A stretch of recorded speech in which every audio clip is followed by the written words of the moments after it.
우리 정부가 오늘 중국발 코로나19 확산을 막기 위한 대책을 발표했습니다. 중국이 다음 달 8일부터 자국민의 해외여행 빗장을 풀기로 하면서 세계 각국이 비슷한 우려를 하며 잇따라 대책을 내놓고 있는데요. 네, 베이징 연결해서 중국의 코로나19 상황 어떤지 살펴보겠습니다. 임광빈 특파원. 네, 베이징입니다.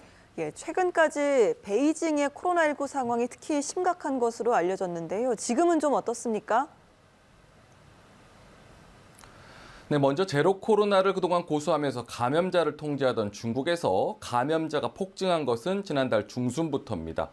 중국 당국이 과학 방역 또 정밀 방역이라는 이름의 20가지 최적화 조치를 발표하며 위드 코로나로 전환을 시작했는데요. 이를 계기로 코로나19가 급속도로 퍼졌고 이런 상황에서도 이달 초 방역 기준을 추가 완화하면서 감염자는 폭증을 한 겁니다. 이미 여러 차례 전해드렸지만 병원 응급실은 아비규환이고요. 장례식장은 밀려드는 시신을 감당하지 못할 정도가 됐습니다. 한 차례 대유행을 통해서 코로나19에 감염된 사람들이 회복을 하면서 베이징 도심은 일상을 되찾는 모습을 보이고 있지만 여전히 병원과 장례식장의 상황은 나아지지 않고 있습니다. 중국의 감염병 전문가는 현재 수도 베이징의 감염자 비율이 이미 80%를 넘겼고 감염률은 이보다 더 높을 수 있다고 주장을 했습니다. 베이징에서 확산하는 우세종 BF7은 코로나19 변이 가운데 가장 전파력이 강하다면서 감염률 상승 속도가 예상을 뛰어넘는다고도 했습니다. 이런 가운데 중화권 매체들의 보도를 종합해보면 감염 확산세는 베이징을 넘어 경제 수도인 상하이뿐 아니라 중국 전역 곳곳으로 번지는 모습입니다. 상하이시 방역당국의 발표에 따르면 지난주 기준으로 구급 요청 전화가 30% 이상 급증한 것으로 나타났는데요. 남부 하이난과 푸젠, 동북의 지린, 서북부 깐수성 등 중국 전역에서 구급차 운전자는 물론 응급처치가 가능한 의료 인력을 긴급 채용하느라 분주한 것으로 전해졌습니다. SNS를 보면요, 일부 지방 도시에서는 화장터를 가지 못해 집에서 시신을 처리하는 일까지 발생하는 것으로 나타났습니다. 네, 감염률이나 확산세 등의 표현이 아니라 구체적인 감염자 규모를 수치로 확인할 방법은 없는 겁니까? 네, 일부 지방정부에서 감염자 수를 발표하고는 있지만 중국 방역의 총사령탑격인 국가위생건강위원회가 그동안 매일 공개해온 1일 감염자 통계 발표를 지난 25일부터 중단했습니다. 이 때문에 정확한 감염 상황을 알 수 없는 상태입니다. 이런 가운데 영국의 한 보건 데이터 분석업체 에어피니티는 중국의 각 지방정부 자료를 기반으로 분석한 결과 하루 코로나19 사망자가 9천 명으로 추정된다고 밝혔습니다. 일주 전 추정치와 비교하면 거의 2배 수준입니다. 에어피니티는 이달 들어서만 중국의 코로나19 사망자가 총 10만 명에 달하고 감염은 1,860만 명으로 분석된다고 밝혔습니다. 이 같은 감염 확산세는 보름 뒤인 다음 달 13일 첫 정점에 이르면서 하루 370만 명의 신규 감염자가 나올 것으로 내다봤습니다. 또 신규 사망자 수도 춘제 연휴인 다음 달 23일 하루 2만 5천 명으로 정점을 찍을 것으로 전망했습니다. 예, 전 세계가 중국발 변이 바이러스의 확산을 경계하고 있는데요. 중국 당국에서는 우려할 필요가 없다는 주장을 한다고요. 네, 중국 질병통제센터 바이러스병 연구소의 쉬원보 소장은 최근 관영통신 신화사와의 인터뷰에서 중국에서 유행하는 바이러스는 세계적 주종인 오미크론 계열이라고 밝혔습니다. 현재 중국에서 델타 변이 유행을 발견하지 못했으며 델타와 오미크론이 결합한 변이도 발견되지 않았다고 했습니다. 이 같은 주장은 중국이 다음 달 8일부터 자국민의 해외여행 빗장을 풀기로 하면서 중국발 변이 바이러스가 유입될 수 있다는 세계 각국의 우려를 불식시키기 위한 것으로 보입니다. 중국 외교부도 세계 각국이 중국발 입국자에 대한 방역 강화 방침을 밝히자 방역은 과학적이고 비차별적이어야 한다고 주장을 했습니다.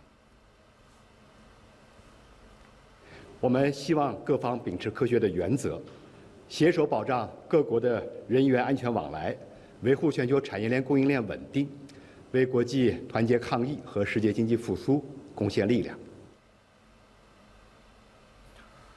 중국의 관변 매체 환구시보의 전 편집장 후시진은 코로나 팬데믹 이후 미국과 유럽 등 여러 나라가 외국인 입국을 제한했지만 대규모 감염을 막지 못했다면서 현명하지 못한 처사라고 지적을 했는데요.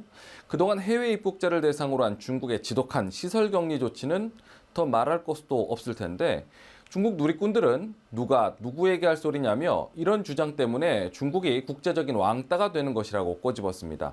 또 다른 누리꾼은 지난 3년간 중국이 해온 입국자 방역은 얼마나 혹독하고 쓸모없는 짓이었느냐고 반문을 하기도 했습니다.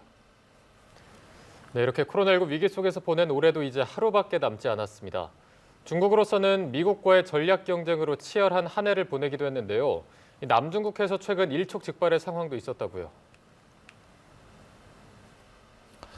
근데 중국 전투기가 남중국해에서 비행 중인 미국 정찰기에 불과 6m 앞까지 근접하면서 아찔한 상황이 벌어진 것으로 알려졌습니다. 미국의 인도태평양 사령부는 지난 21일 공해 상공에서 작전 중인 미 공군 정찰기가 중국 해군 전투기의 위험 기동으로 위협을 받았다는 성명을 냈습니다. 미 국방부는 관련 영상을 공개했는데요. 중국 전투기가 미국 정찰기 기수 앞 6m 이내 거리에서 안전하지 않은 비행을 했다고 설명을 했습니다. 한편 중국 관변 매체 글로벌타임스는 중국 항공모함 랴오닝함이 최근 미군의 서태평양 거점인 괌 근처까지 항행했다고 보도를 했습니다. 신문은 랴오닝함 전단이 지난 23일부터 25일까지 괌 서쪽 해역에서 도착을 한 뒤 26일에서 27일에 걸쳐 대만 동부와 일본 남부 해역으로 돌아갔다고 전했습니다. 랴오닝함의 괌 주변 진출이 대만 부근에서 중국이 최근 실시한 대규모 훈련과 연계됐을 수 있다고 덧붙였습니다. 예, 이런 가운데 시진핑 주석이 푸틴 러시아 대통령과 화상회담을 했습니다. 지난 9월 상하이 협력기구 이후 3개월 만에 대면 회담을 할 거란 전망도 있었는데 성사되진 않았다고요.